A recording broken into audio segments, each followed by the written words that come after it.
close the session in case sometime in time stumbles on this to want to learn a little bit about how to prepare oneself for high holidays. Everyone, please mute yourself. If you have something that you want to say, at any point, then you'll unmute yourself, okay? Elliot, you're still, I can see who's muted and not. Elliot, can you mute yourself? You know how? Okay, well, just don't make any noise. And Kaya, Jay. Yeah.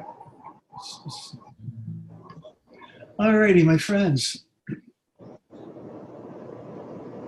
The last part of my ritual for preparing for Rosh Hashanah Yom Kippur during the month of Elul is doing what is done twice a day for those who have a daily prayer practice, which is to say Psalm 27.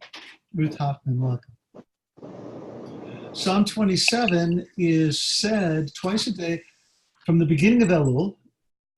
So we are now in the 2.5 week of Elul. Hey, Hoff, welcome. And we are 2.5 weeks away from Rosh Hashanah, right? Why this psalm was chosen?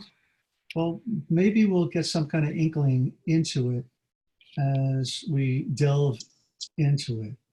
I do want to share with you the entire psalm, and then we're going to concentrate on just 2 lines. So the entire psalm, I'm going to read to you in English. This is Reb Zalman's unpacking in this book, which is called Psalms and a Translation for Praying. Reb Zalman, in blessed memory, when he quote unquote translated things, he made it so that it was usable, not speaking in the language of doeth and thouest, but speaking in that language and being in direct relationship with the divine. This is an interesting, as you'll see, psalm, because to me it resonates with a psalmist. A lot of stuff has happened in his or her life. But here we go. Now, Reb Zalman starts it out with Yah, one of God's names, Yah, as in hallelujah. Yah, you are my light and my savior. Whom need I dread? Yah, with you as my strong protector, who can make me panic? When hateful bullies gang up on me, wanting to harass me, to oppress and terrorize me, they are the ones who stumble and fall. If a gang surrounds me, my heart is not weakened. If a battle is joined around me, my trust in you is firm. And this is the line that we're going to be centering on. Only one thing do I ask of you, Yah. Just this alone do I seek. I want to be at home with you, Yah, all the days of my life. I want to delight and sing you when I come to visit you in your temple. You hide me in your sukkah on a foul day. You conceal me unseen in your tent and also raise me beyond anyone's reach. And now, as you have held my head high, despite the presence of my powerful foes, I prepare to celebrate and thrill, singing and making music to you, Yah. Listen, Yah, to the sounds of my cry, and being kind, answer me. My heart has said, I turn to seek you. Your presence is what I beg for. Don't hide your face from me. Don't just put me down. You who have been my helper, don't abandon me. Don't forsake me. God, my support, though father and mother have left me, you, Yah, will hold me securely. Please teach me your way and guide me on the straight path. Discourage those who defame me. False witnesses stood up against me, belching out violence. Don't let me become the victim of my foes. I would not have survived if I had not hoped that I would yet see Yah's goodness fully alive on earth. So, friend, you too hope to Yah. Be sturdy and make strong your heart, and most of all, keep hoping to Yah. I'm going to put up the words on the screen, which is, and share the screen with you so you can follow along with my musical unpacking of it. It's on the right side of the screen. At the bottom, I'll scroll up. Oh, can't scroll up. Okay. Here it is. Ata achat sha'alti me'et Adonai, ota avakesh. One thing that I ask from, see the hay with a chip, that's God's name. Ota avakesh, of God. Or one thing do I seek. Achat sha'alti, one thing I ask for.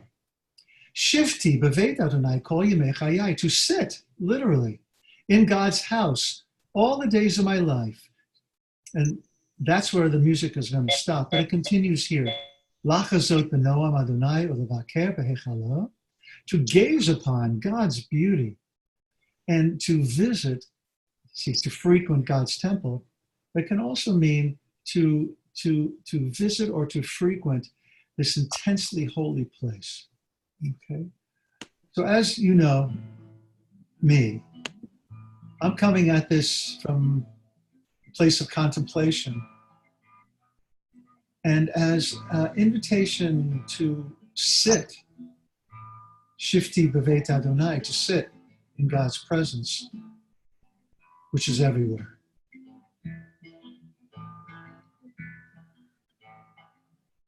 Achat sha'alti me'et Adonai. So if you have a piece of paper and pencil handy, it says, Achat sha'alti me'et Adonai, one thing I ask of God. But as I sing, I'd like you to reflect on if you had an audience, which you do, with the divine. What do you need? What do you ask for? And write it down. And perhaps you'll take this piece of paper with you to Shul on Rosh Hashanah and Yom Kippur.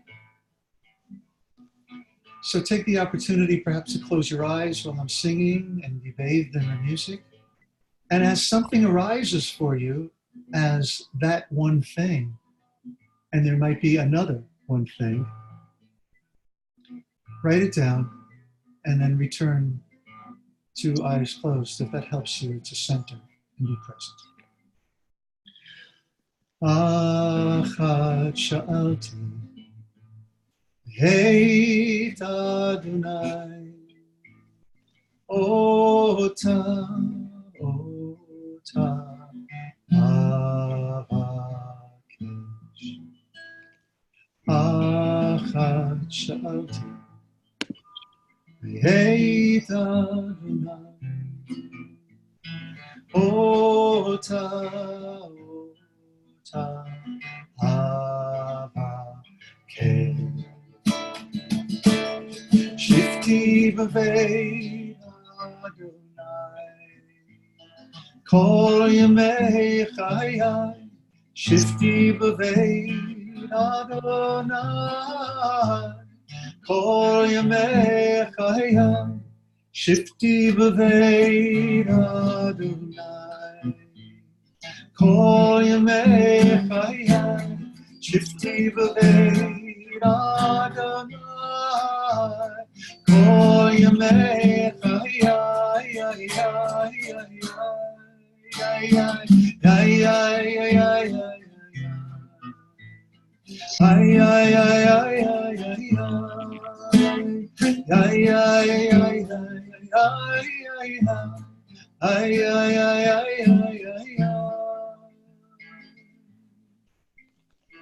One thing I ask of you, my holy friend. One thing I ask of you, my holy friend. One thing I ask of you, my holy friend. One thing I ask of you, my holy friend, to sit in the presence all the days of my life, to sit in your presence all the days of my life. Ay, ay, ay, ay, ay, ay, ay, ay, ay, ay, ay, ay, ay,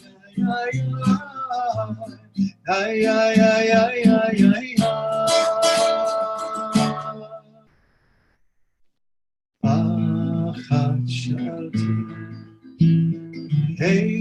את אדוני, אותה, אהבה, כן.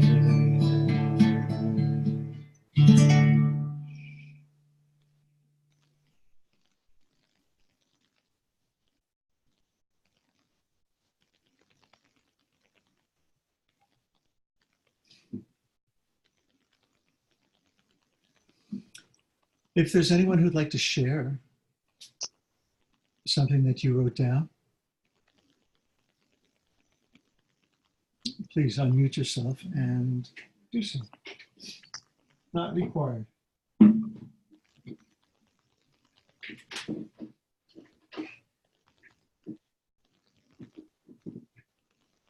Okay. Mary. I think for me, the two things I'm looking for are serenity and community. Amen. Amen. May it be so. Geni-hiratzon. So I read the entire psalm, and now I'd like to share with you two different readings in English of that line that I just sang, Achat sha'alti mi'et Adonai ota avakesh. But it's very, very different. Okay? One, and I'll share the screen again with you. Where is it? Here it is. This is unpacking from Rabbi Yael Levy, who does a lot of mindfulness work at synagogue and Mishkan Shalom in Philadelphia. And this is the way that she unpacks it. One thing I ask of the infinite, so that's her name for the divine. One thing I seek, to dwell in the presence all the days of my life. And I might edit that a little bit to dwell in presence all the days of my life. Probably means the same thing, but to be present as much as possible. And here is a more traditional translation for Robert Alter, Book of Psalms. He says, one thing do I ask of the Lord? So he's using gendered language here. But that is what Adonai means when we see it. And one way of understanding it. One thing do I ask of the Lord, it is this that I seek, that I dwell in the house of the Lord all the days of my life. So is it metaphor? Meaning, is it pointing us to presence? Or is the psalmist actually saying, yeah, I want to live, I want to be in shul. I want to be in the temple. I want to gaze, I want to be there and I want to be looking at God's presence continually. What's your sense of that? And do you have any inklings of why this psalm as the psalm for this month of Cheshbon HaNefesh, of doing an accounting of our soul, and doing Teshuvah, of returning to our most potentialized selves, perhaps returning to what God was dreaming for us all along when we were conceived, or before we were conceived, for our soul's journey. Anyone have any ideas about why this particular psalm, why these words? And the words that I chose to for the music setting are words that a lot of people have pulled out from this song to create music for. So what is this all about? Anybody? Anything you say is going to be right. So come on, please. Well, I was going to say, I don't know what the answer is, but what I had written down and not shared was that I would ask to know when I've got it right. When you got what right? When I've guessed at what it means to be present, or what it means to choose the path that I choose. How do I know when, after I've chosen, if it's right? And maybe that's the same as Mary's asking for serenity, but there's a little more agita involved than that. Well, can I ask, I want to follow up. Is it in a way asking for guidance? Or is it something more in reflection, knowing that the path you took was right? Or is it in the moment? Which way do I go? So I'm open to a reality where there's more than one right path. So I don't know that it's guidance per se, but more permission.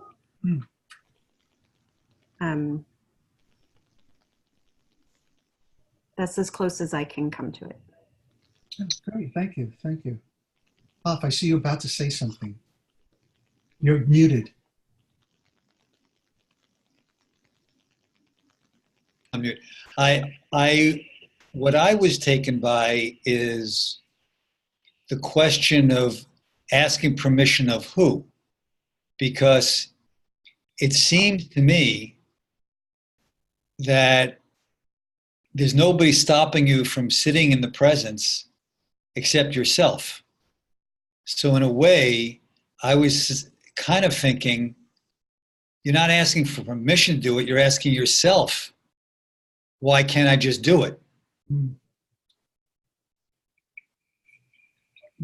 And what answer comes to mind?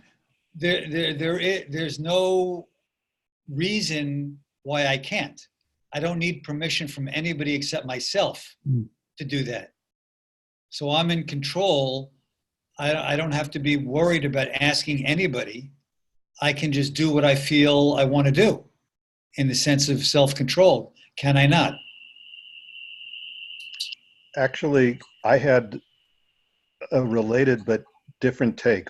I was thinking the psalmist is beset by troubles that probably the psalmist got his or herself into, and instead of asking for guidance to get out of those troubles so that the psalmist can pursue his or her own shtick, the psalmist is only asking to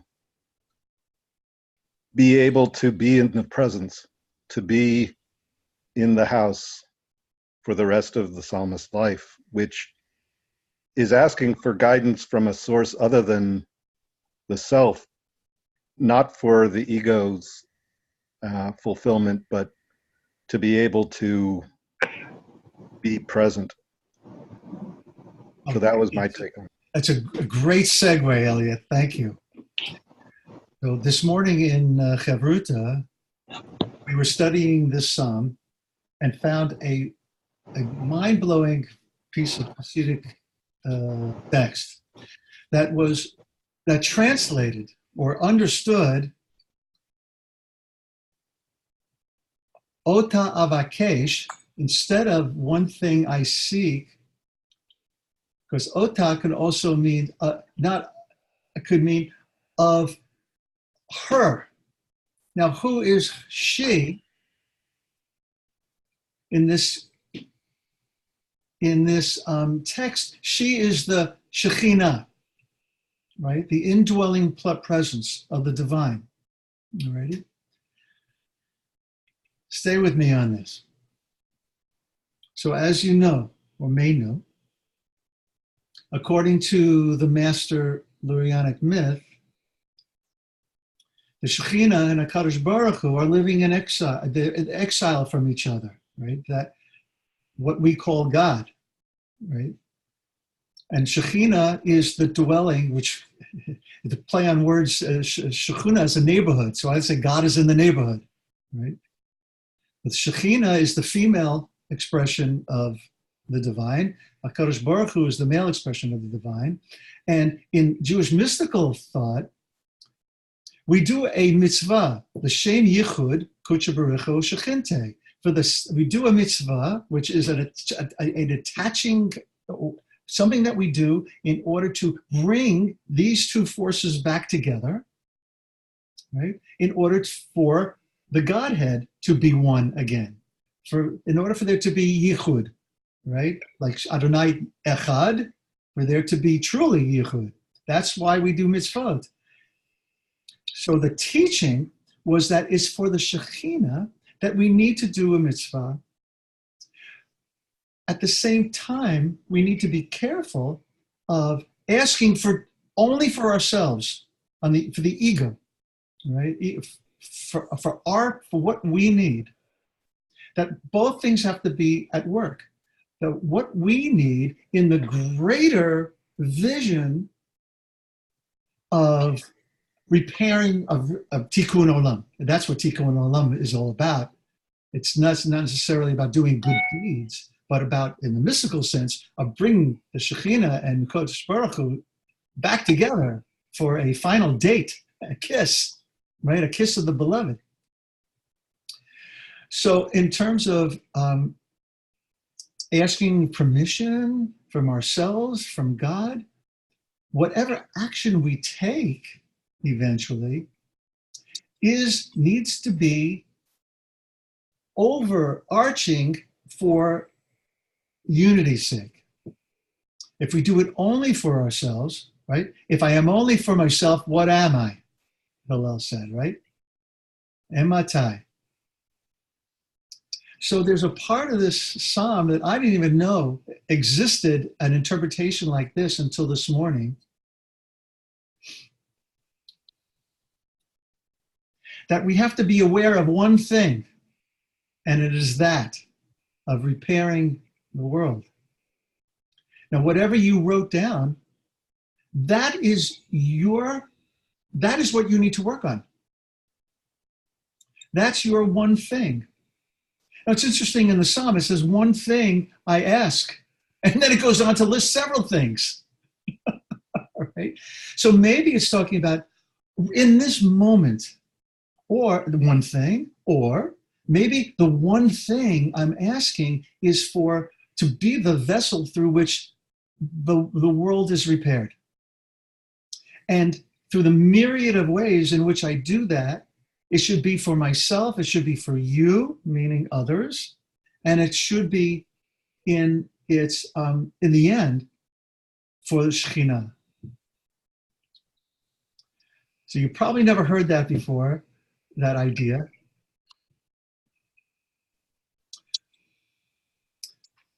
But as you are, this month, and especially if you come for slichot a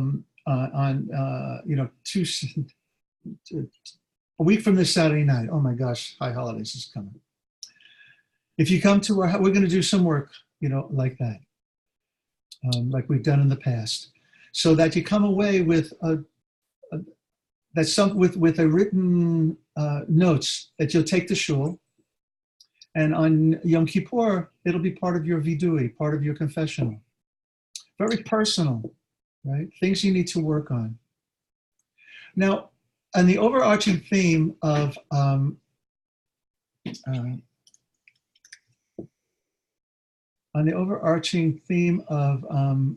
Teshuvah, give me just 1 second. There we go. This is one of my favorite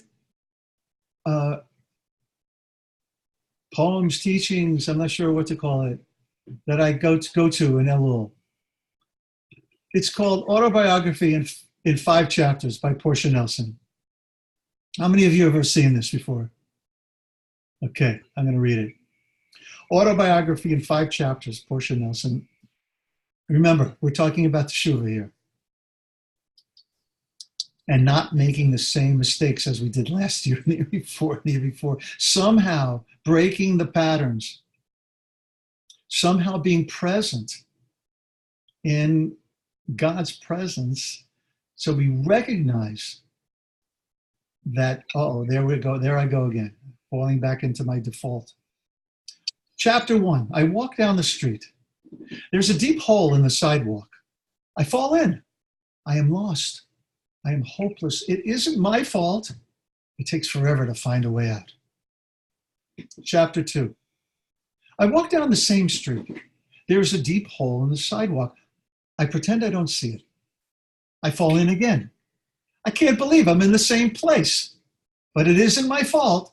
It still takes a long time to get out. Chapter 3, I walk down the same street. There's a deep hole in the sidewalk. I see it is there. I still fall in. It's a habit. My eyes are open. I know where I am. It is my fault. I get out immediately.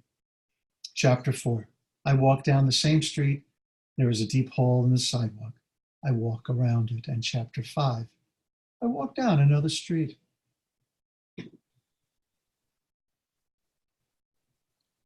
Oops, wait.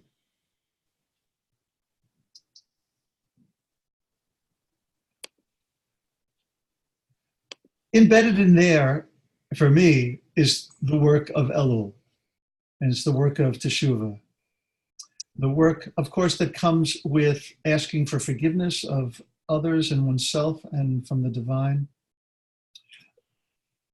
Of the work that comes with, as we'll chant on Rosh Hashanah and Yom Kippur, of tzedakah and tefillah and teshuvah, those three things of righteous deeds and prayer and returning to our wholeness are all portals through which we can return to self and return to what we call God. Right? And so for the next 2 weeks, we're going to focus on practical ways, some spiritual practices that you might use. I want to invite you next week when you come back to share any practices that you have. But certainly I do not know them all, and neither do I practice them all. Where did it go? Oh, it's on my desktop. Okay, so I found this. So a book to read. If you want a great book for this month, Alan Lew, the late Alan Lew, rabbi, wrote a book called This Is Real and You Are Not Prepared. There it goes. Scott's got it right by his desk. It is a constant source of inspiration, and it is really deep and it is really accessible all at the same time. And your Rosh Hashanah, Yom Kippur, your Elul will not be the same. Scott, is that right? Fair? I download. I have it on my Kindle. Mary. Can you give us the name again, please? Lift it up, Scott. It's called This Is Real and You're Completely Unprepared. Thank you. And the rabbi's name is Alan Lew, L-E-W. L-E-W, yeah. He died prematurely. Thank you. So listen to this. I like this. This is a quote from Rabbi Adin Steinsaltz, and we'll end with this. I'll bring it up and share with you. Here it is.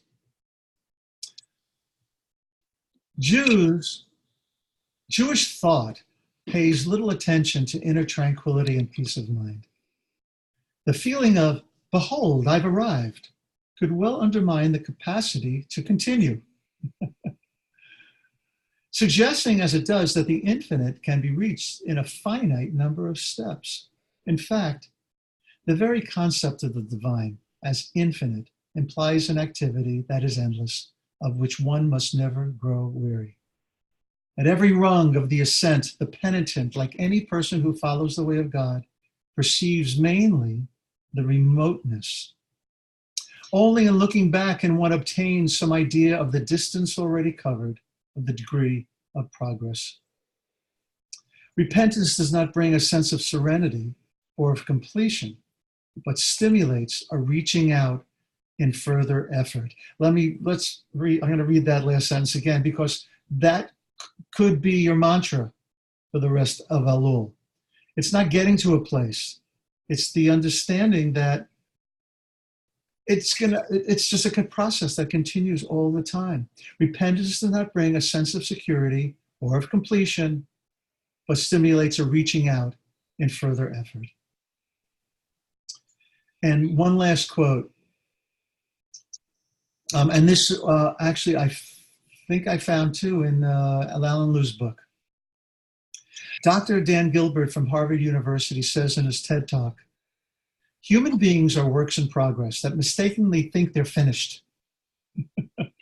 The person you are right now is a transient, as fleeting, and as temporary as all the people you've ever been.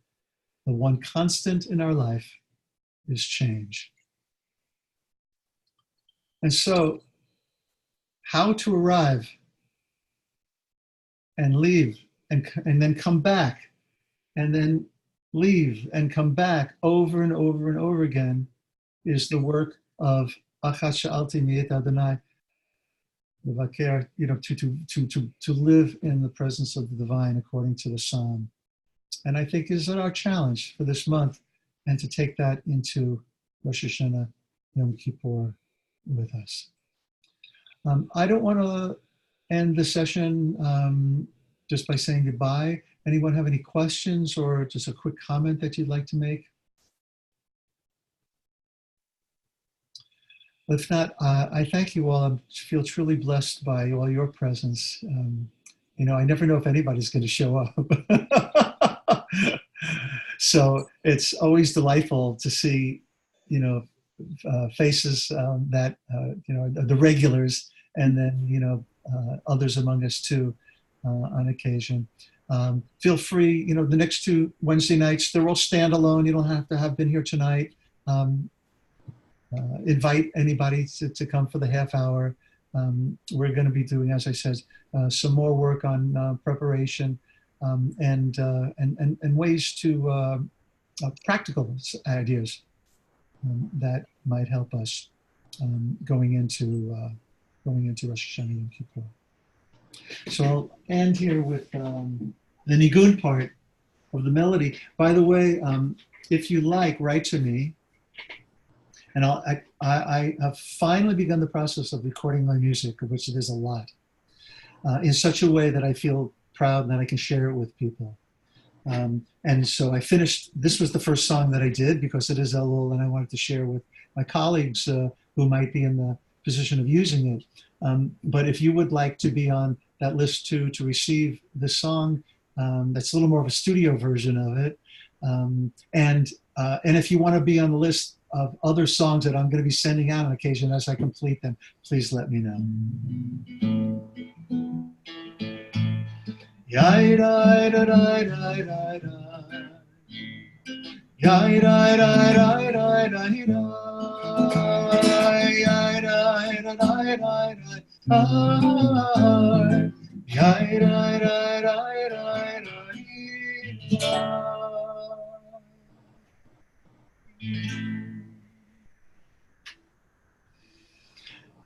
Laila Tov, good night, everyone. Laila Tov, and thank you. It's so good to see you all.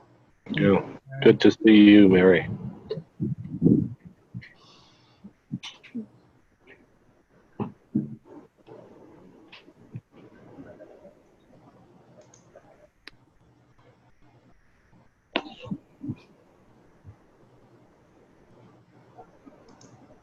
Mary can't figure out how to get out.